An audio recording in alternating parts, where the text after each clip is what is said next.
Hello, hi, welcome once again to M5's English language learning program, Let's Speak English. I'm Gav Duncan and I'm here on your TV to help you learn English. Now, are you sitting comfortably? Yes? Good. And are you ready for today's lesson? Yes? Good. Okay, well let's learn English together. And hello, welcome, good afternoon, hi, and other greetings. Yes, it's me, here, once again, waiting for you to sit down, make yourself comfy, and prepare for another English lesson. So, the first question I need to ask is this. Are you all ready? Yes? Good. And the second question I have to ask is this. Are the animals all ready? Yes? Well, what do you mean you don't know? Well, who should I ask then? Ivan? What, Ivan Pavlov? Yes? Does Ivan know the answer? Okay, if you say so. Ivan, are you there? Yes, I am here, Gav. Ah, there you are, Ivan. Have you changed your hair? You look a little bit different. Anyway, never mind all that, Ivan. Are the animals ready? Yuri, are the animals ready? What did he say, Ivan? Yes, Gav. They are ready. They know the drill. Okay then, we've got the answer. The animals are ready. Yuri told Ivan that they're ready. So, it must be time for us to get started. Okay, now, who knows what week this is? That's right, my chickens of the forest, my lemurs of the plains, my gnus of the, I don't know, the jungle? I can't remember where the gnus come from. Anyway, that's not important. What is important is that this week is week 60. I know. It's very impressive, isn't it?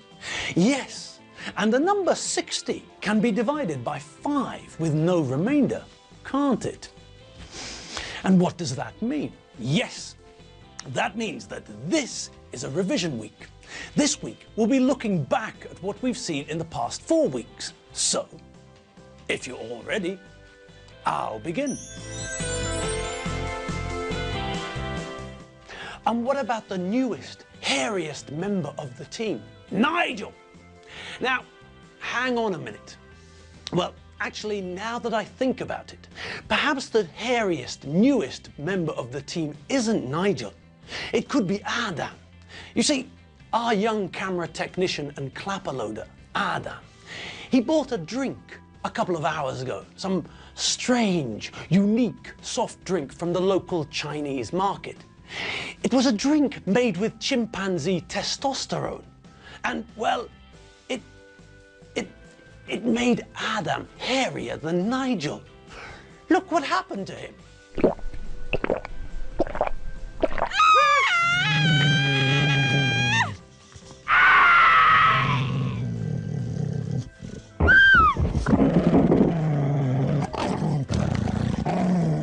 So, as you can see, there might be a bit of a problem here. The question we have to ask ourselves is this. Who is the hairiest member of our team? Now, before we start to consider the answer to the question, let's think about the language we used in that question. Well, it's a question, isn't it? Yes, of course it's a question. For a start, it begins with a question word, the word who, which means that we're asking about a person. And yes, I know that Nigel's not a person, he's a guinea pig, but, well, when we're talking about our pets, the animals we keep at home, the animals we love, then we normally speak about them as though they were people too. Anyway, back to the analysis of the question. We can tell that it's a question because it starts with a question word and ends with a question mark. True. But if we look at the structure, the form of the sentence, then we can see that it's a question form from the form of the sentence, can't we? Yes. What do we all remember about the difference between a statement and a question? Yes, that's right. The word order is different, isn't it? When we make a sentence in English, we follow a certain particular pattern, don't we? We start with a subject, I, the cast of The Professionals, Mr. T, Evel Knievel, or whoever. Then we follow that subject with a verb, remembering that we have to conjugate the verb. If we're using a verb in the present simple, for example, we remember that we have to conjugate for some different subjects. With regular verbs in the present simple, we have to add an S to the third person singular form when we conjugate. We all remember this, don't we? This means that although I like and you like, when we're talking about the third person singular, he, she, or it, we have to remember to add an S to the infinitive. He likes, she likes, and it likes. The plural forms don't change though. We like, you like, and they like. In the present simple, the only changes we have to worry about are the changes to the third person singular. Now, if the verb ends in SS, or SH, or CH, or X, then we have to remember to add ES, not S, to the end of the infinitive when we're using the third person singular. This means that when we're making sentences with verbs like to pass, to toss, to crash, to wash, to do, to go, to catch, and to touch, we need to remember that we add ES, not S, to the infinitive when we make sentences about the third person singular. He's a very selfless player. He always passes the ball. His brother is a very selfish player. He never passes the ball. That's why we don't win our football matches. The tennis umpire tosses a coin before the match to see who will serve first. My grandpa's a terrible driver. He crashes his car twice a week on average. But even if he's a very bad driver, he's very fussy about how his car looks. He washes his car every morning and every evening. She loves tennis. She goes to Wimbledon to see the tennis tournament every year. He's very lazy. When his family clean the house, he does nothing to help them. He's very frail. He catches a cold anytime someone in the country sneezes. He's so frail, he puts on rubber gloves before he touches the door handle. His sister isn't frail. She boxes. After her boxing matches, she relaxes in a sauna. So, as you can see from those example sentences, if the verb ends in SS, SH, O, CH, or X, then we have to remember to add ES, not just S, to the infinitive when we're making a sentence about the third person singular. Okay, now what else do we remember about verbs in the present simple? Well, we all remember that the verb to be is irregular. With the verb to be, we don't have to worry about adding S or ES to the third person singular, because the verb to be is irregular. That means we have to learn the different forms of the verb for the different subjects. I am, you are, he is, she is, it is, we are, you are, they are. Okay, so that's not very difficult, is it? No, not really. When we want to make a sentence using the present simple form of the verb to be, we have to remember to watch out for the first person singular and the third person singular. All of the other forms of the verb are the same. They're all are.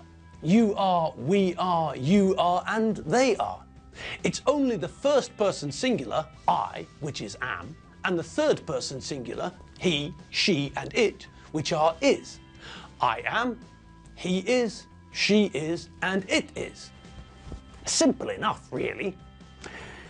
Now, who remembers what happens with verbs which end in Y? Well, as I'm sure you all remember, verbs which end in Y fall into two separate categories. The first group are the verbs which end in vowel plus Y, and the second group are the verbs which end in consonant plus Y. And you all know what I'm going to ask you, don't you? Yes. Who remembers what vowels and consonants are? Okay, I know you all do, but just to make sure, there are 5 vowels in the English language. A, E, I, O, and U.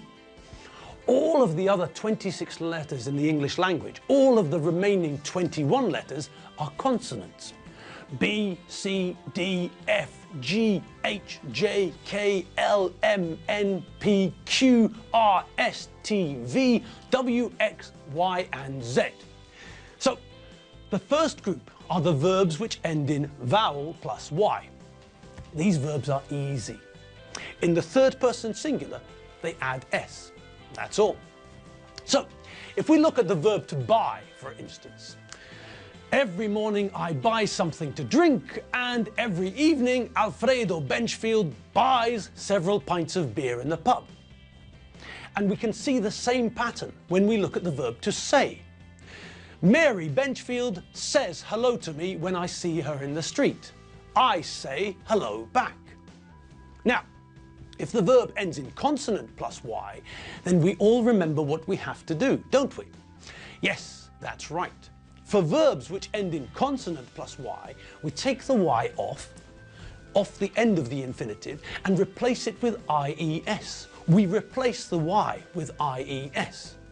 So, if we look at a sentence using the verb to worry, for example, his mother worries about him all the time.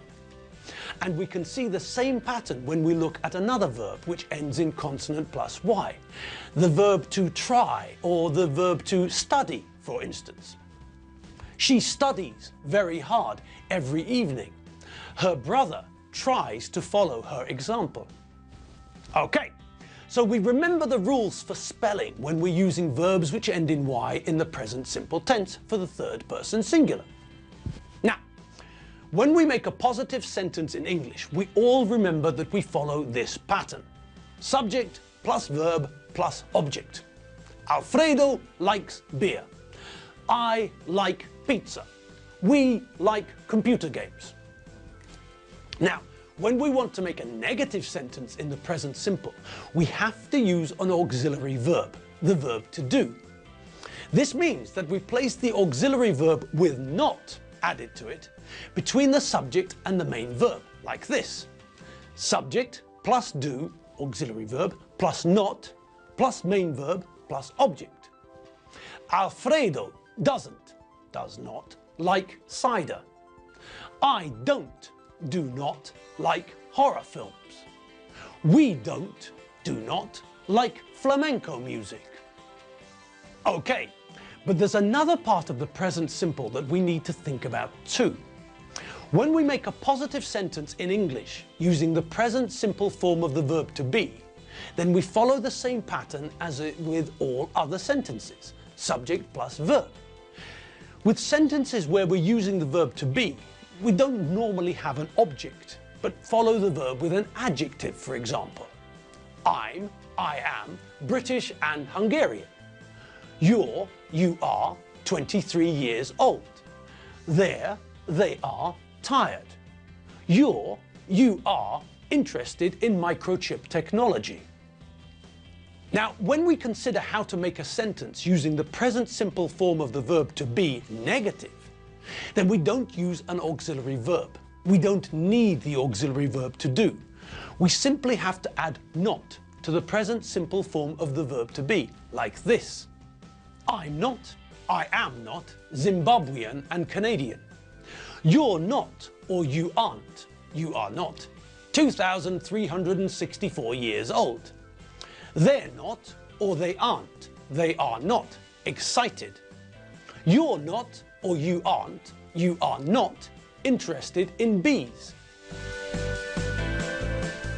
And that's all the time we've got for you today. Yes, our 15 minutes of English is up, and it's time for us all to go home and have a sandwich or something. So, thanks for watching and have a great afternoon and evening. I'll see you all tomorrow for day 2 of the mini revision.